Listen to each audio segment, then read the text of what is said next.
What up everybody, it's your brother Joe here and welcome to F1 2019 Road to Career Mode. We're here at Monaco.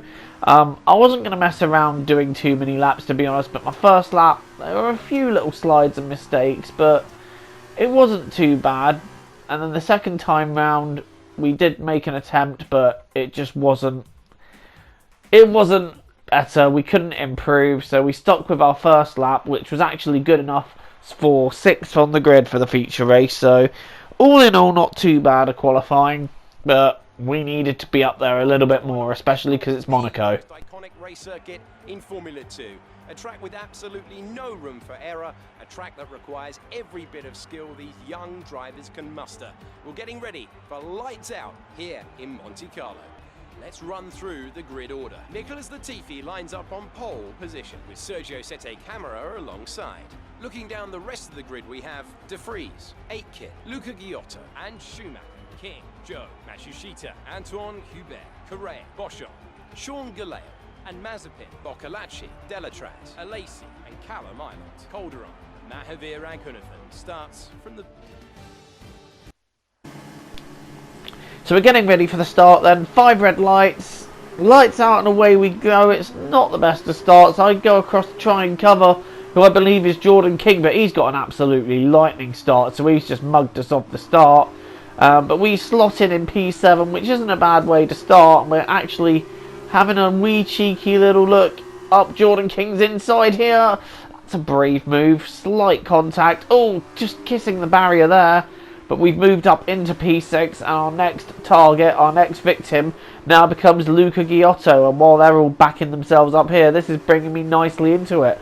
I want to get as many of these done early as possible. Diving up the inside of there, and well, again contact, and the safety car has come out. So I don't know if Giotto, yeah, that just caused the pack to back completely up really. When you see it from that angle, the move just didn't really look on, so we're really getting our elbows out today and really pulling off some of the controversial overtakes, and that really wouldn't be the last one that you'll see in this round. A little bit of a corner cut there. I really shouldn't have got away with that one.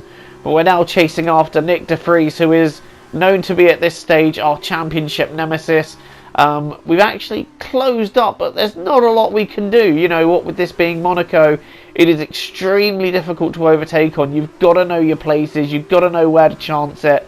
And I think at this stage, Sette Camara sets the fastest lap. We're electing to try and get a couple of them on the undercut because, well, we're pushing really hard. A little too hard there as we go across the chicane. But we recover that and we don't really gain any time in doing it. So at this point, I'm thinking the best thing to do is to pit in and try and get the undercut on them. And we've pitted in and we've got a nice clear track. So we're going to push as hard as we can on these first laps and try and make up a couple of positions if we can. Although our early pit stop may hurt us with the tyres later. But you can see there now we're really giving it what we can. Purple middle sector. That was close to the wall there. And as it turns out, we've jumped Zio, who is now behind us. I didn't know if he was ahead of us or not on the circuit before this. Sette Camara is just up the road and we're pushing as hard as we can. We have set a fast lap. So after it's all shaken out, it turns out we are right behind new Williams siding for 2020, as it turns out, Nicholas Latifi. I for one am really happy for Latifi. I think it's going to be good to see what he can do in the car. But anyway, we are racing him here for second place in this Monaco F2 race. We're trying, I think, to set up a move into the tunnel, thinking, you know what, if we can get the run into the tunnel and out of it, a move into the chicane might be on, which is what we're trying to do here, but he's just got a better run out the corner, and, well, he's just gone, so we're thinking at this stage it's just going to have to be a chancy dive bomb. We've got the run there, though, and there's going to be a dive up the inside of Raskas. A bit of contact, but we have made the move stick, and we are now up into P2. The problem with Monaco, though, like I say, is very hard to overtake. You've got to know your moments, and I think we picked that one pretty well. Although, again, slightly controversial because there was contact. Latifi's coming back, but we're just holding him back. And I think the rest of the race Now becomes a matter of how can we hold them back, not rather getting after Sete Camera. Big slide around there. That made my heart rate skip about 50 beats. And as you can tell here, we're getting into the later stages of the race. I wasn't able to catch Sete Camera, but these tyres were starting to go off quite badly due to the early stop. So it was just a matter at this point of trying to keep the tyres in, trying to get them to the end of the race. Unfortunately, we lost Antoine at this stage of the race, so it was sad to see him go out. But meanwhile, we are just causing a massive train now, what with our tyres just absolutely hitting the cliff. Like, we had very little in the way of grip, and it was so hard to just get the throttle down without the rear end just demanding, just being like, no, I'm just gonna drift a little bit. And you can see we're taking it very easy towards the end of the race. Sete Camera's already won, and he's about, well, he's so far ahead that he's been able to stop, have a Costa coffee, and then rejoin and still win the race. But we're going to take P2 here. Not a bad effort. It then puts us on P7 for the sprint race. But P2 will take that. That's the end of the race. We'll see you in Parc Ferme.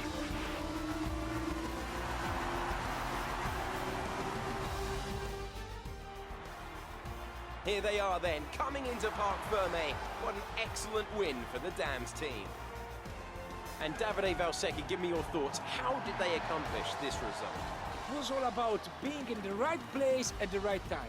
If the safety car hadn't come out and bunched everybody up, I think we could have been looking at a very different result today. And I can see our drivers making their way out now. It's been a sublime team performance, and it's the culmination of a lot of hard work. Dams are your winners today.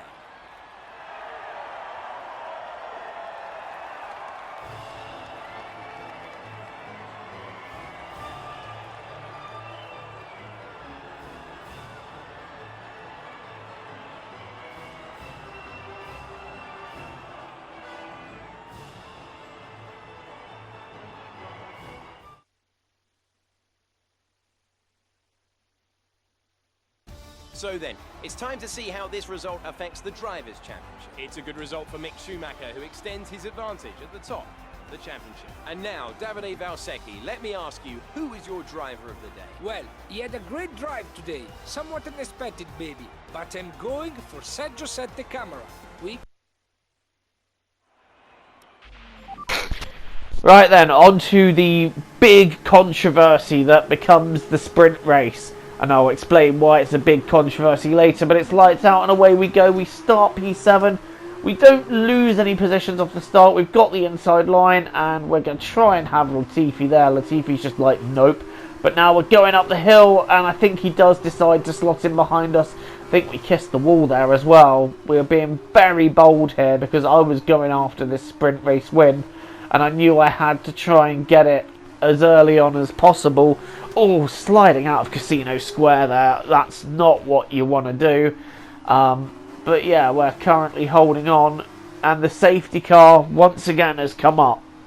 I'm not quite sure why it was this time, but I think, like last time, the field just kind of got backed up at the Grand Hotel hairpin. So, again, the safety car coming out. But it's about to come in, and we are looking very racy on the rear of Giotto. But I think, as we look too racy, I had to back out, and when I backed out, I was caught napping on that restart, and they were able to just jump about another 10 to 20 car lengths ahead of me, and now we had some work to do if we were going to win this race. Another little corner cut into, not Casino Square, whatever the first corner is called at this point, I can't remember it. But we're now coming up towards the end of the circuit. We're right on Giotto, pushing to the limit and beyond. And we're setting ourselves up for another Rascas dive bomb, which we do here. I had to swing left to avoid the barrier there, but in doing that, I went straight into Giotto, and we still got the move done. A little bit of a dodgy one on that front, so I do apologise for that. But now we're getting after Jack Aitken. You know, bigger fish to fry as we catch the 4th place driver. And, well, we're just primarily set up for what has become our favourite dive bomb. The Leclerc move on Grosjean. which was pulled off, and we've done it. Next up then is a move on Nick de Vries, where we just came out of nowhere and just absolutely dove it down the inside. We're lucky to get away with that one. Next up is Yo, and again our favourite move beckons. This time, however, well, that's an extremely grey area as to whether that one's acceptable or not. I wouldn't have said so. But what happened was, as I went for the move, I went down the inside, I locked up my tyres, and I just had to bring the car to a stop as I wasn't going round the corner. I wasn't intending to try and run Zio wide. I made a mistake and went completely deep into the corner. And, well, he really didn't have anywhere to go other than backing out or going into the wall. But this is it. This is the big controversial incident of the race coming up. And, well, I'm not sure, really. I do think this is mostly my fault, but we're coming up to Mazepin. We can't get the move done at the Rascas, but I see coming out of here, there's a little opening. I got the inside, but he's closed me off. I've gone into the barrier, and I am now facing backwards. Driving into Zio there, that just wasn't on.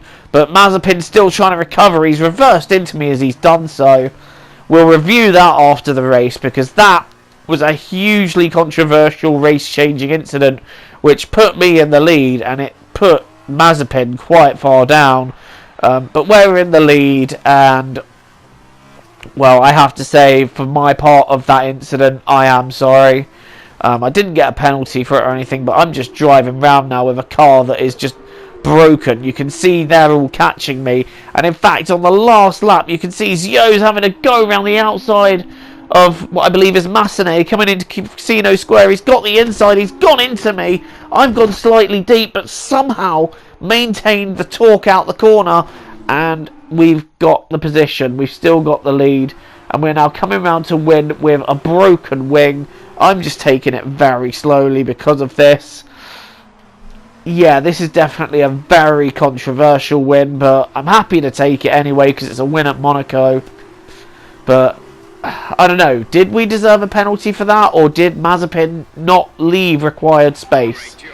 I'll let you decide that one.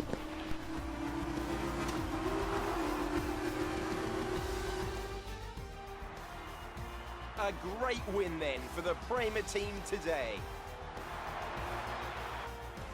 Davide, what do you think made the difference here? Wow. Well, there's no doubt that the race was impacted as soon as the safety car made an appearance. It was so important how the successful team today reacted to this situation. They were decisive and stuck to their strategy, which really helped them take an advantage. It looks like it's time for the victory ceremony once again, as I can see the drivers beginning to make their way out for the celebrations. You can see it on their faces. It's another marvellous team win for Prema today.